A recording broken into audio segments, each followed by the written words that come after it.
Are you serious? You're kidding, right? Alright, well, that was stupid. Hey guys, it's Phoebe from WatchMojo, and today we're counting down the top 10 bizarre villain deaths. Before we begin, we publish new content every day, so be sure to subscribe to our channel and ring the bell to get notified about our latest videos. We're looking at the most wild and ludicrous villain deaths in movie history. Obviously, there will be spoilers. Let's take a look. Number 10. William Bill Stranix, Under Siege. I'll take that weapon. Quietly. While nothing compares to Bruce Lee versus Chuck Norris, Steven Seagal and Tommy Lee Jones make for a pretty decent main event. A disgraced former Navy SEAL turned cook, Casey Ryback acts as the last line of resistance when a team of commandos hijack the USS Missouri with plans to sell the ship's Tomahawk missiles. After kicking ass all across the bow and deck, Seagal faces off against Jones' Stranix in the control room. They engage in a slap fight with knives before Ryback gets bored, gouges Stranix's eye, stabs him through the top of the skull, and stuffs the villain's head into a monitor. Justice prevails once again. Keep the faith, Stranix. Number 9. Freddy Krueger, A Nightmare on Elm Street 4, The Dream Master. Now I lay me down to sleep. The master of dreams my soul I keep. When it comes to death scenes, this Wes Craven series is known for its creativity. Usually Freddy is the one dishing out the pain, but A Nightmare on Elm Street's 4th entry turned the tables on the villain. In classic slasher fashion, Krueger makes a comeback and starts confiscating people's souls while delivering some good old-fashioned gore. The ending, however, is a total curveball, in that it sees Freddy defeated by a nursery rhyme and some shards of stained glass, through which Alice forces him to face his own evil. This act allows the captured souls to break free, and in the process, rip Freddy to shreds. Well, you don't see that every day. Rest in hell. Number 8. Senator Aaron McComb, Time Cop. Put your gun on the floor. What were you gonna do, shoot me? It's the year 1994, and time travel is fully developed and usable. Clearly for this Jean-Claude Van Damme action flick, realism and logic were far from being top priorities.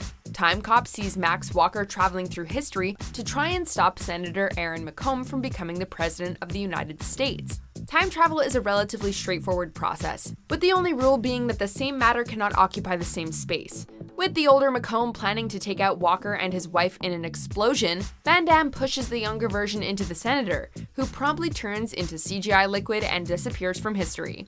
Talk about conveniently odd time travel laws.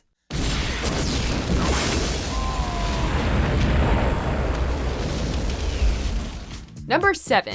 Agent Smith, The Matrix. You're empty.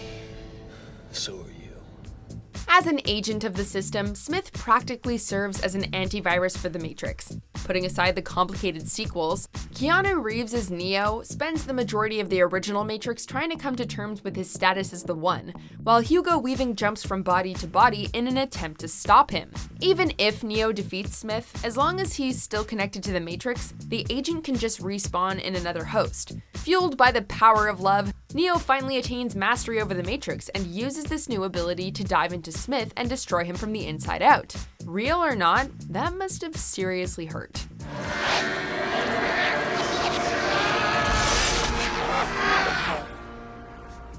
Number 6. Darryl Revok, Scanners. I've been counting on you for years, Cameron. Tell me you're not going to betray me like all the rest. Think, an army of Jean Greys. Scanners is a Canadian science fiction horror film centering around extremely dangerous psychics and one man's mission to take over the world. Alongside the hero Cameron Vale, Michael Ironside's Darryl Revok is the most powerful scanner in the story, and capable of sucking out someone's brain with his mind. The climax sees Vale and Revok engaging in a telepathic battle, with the latter incinerating the former's body.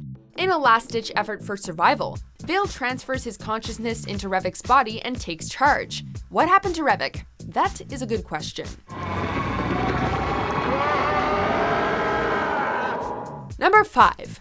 Auric Goldfinger, Goldfinger.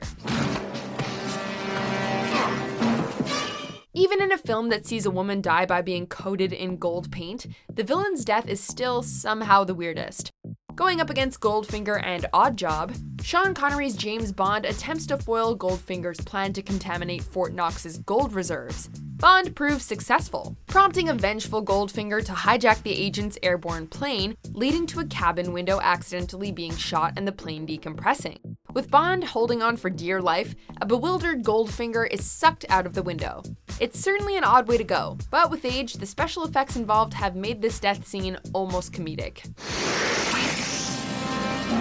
Number 4. Hitman, Shoot 'em Up. Get out of luck, beautiful. Now I'm gonna give you your C-section. Oh, you thought John Wick killing someone with a pencil was impressive? Clive Owen's Shoot 'em Up is an hour and a half of pure insanity, with the most ludicrous moment occurring in the first 10 minutes.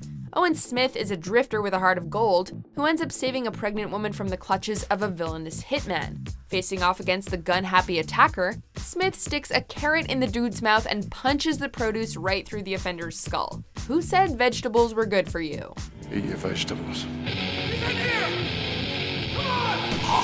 Number 3. Wicked Witch of the West, The Wizard of Oz. How about a little fire, Scarecrow? Arguably one of the most famous deaths in movie history, the manner in which this witch perishes is also pretty weird.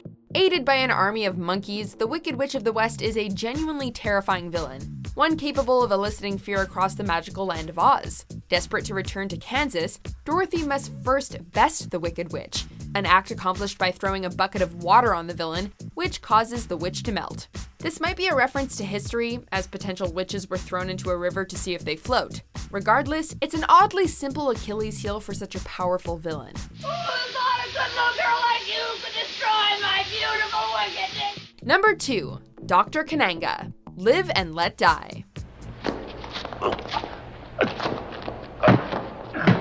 With Roger Moore's first appearance as James Bond, this 8th installment took the franchise in a goofier direction.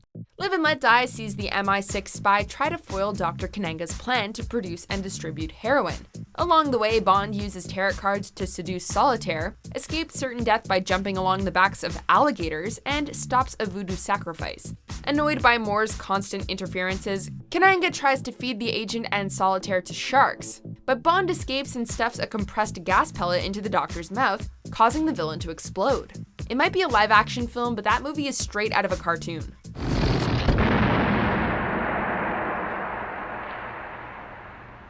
Before we unveil our top pick, here are some dishonorable mentions.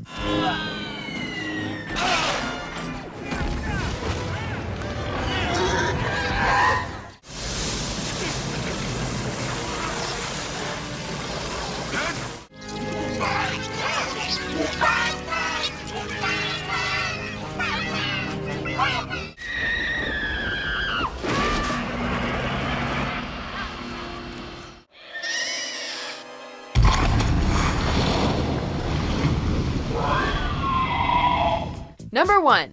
Thunder, Big Trouble in Little China. What the hell?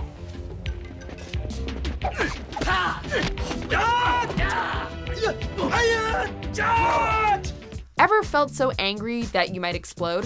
Thunder knows that feeling.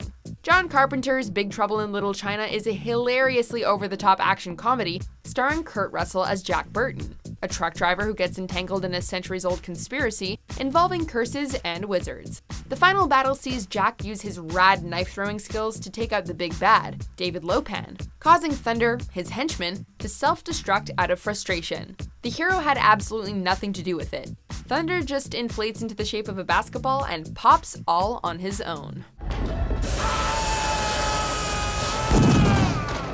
Is there anything more frustrating than a villain self-destructing in frustration? I guess not. Let us know what you guys thought in the comments below, and don't forget to like and subscribe.